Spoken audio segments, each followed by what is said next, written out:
Speaker. Eugenie Sage. Thank you, Mr. Speaker. You cannot have a healthy population unless you have a healthy environment, and the national government's hands behind its back approach to the logging and mining of swamp kauri in Northland is all about promoting an unhealthy environment of extracting the maximum commercial advantage from nature without any care about the consequences.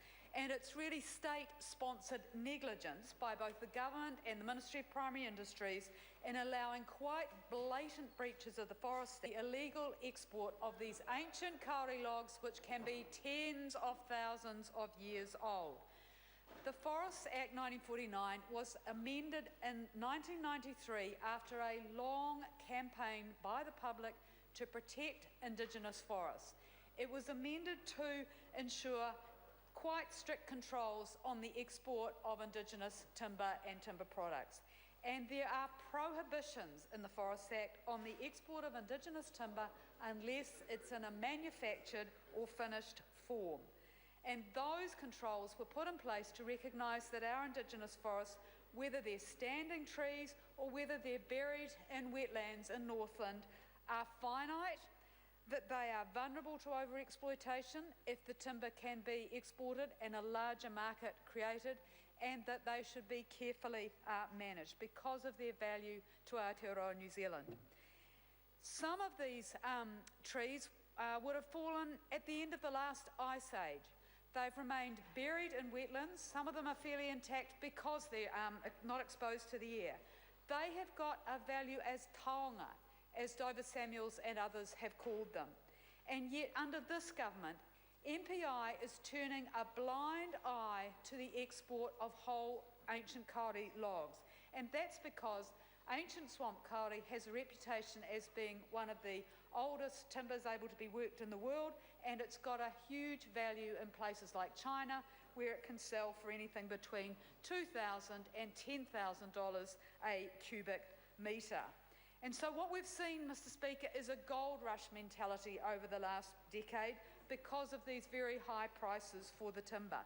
And that has led to industrial scale mining of the buried kauri forests in areas around Dargaville, Kaitaia and throughout the north.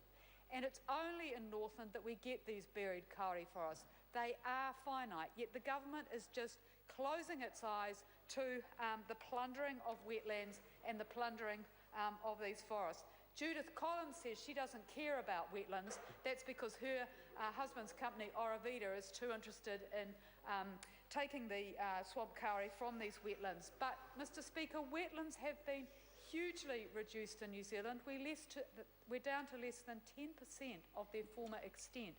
We should be protecting our wetlands under the Resource Management Act, not having local councils also being irresponsible and allowing them to be dug up with huge bulldozers and earth-moving equipment.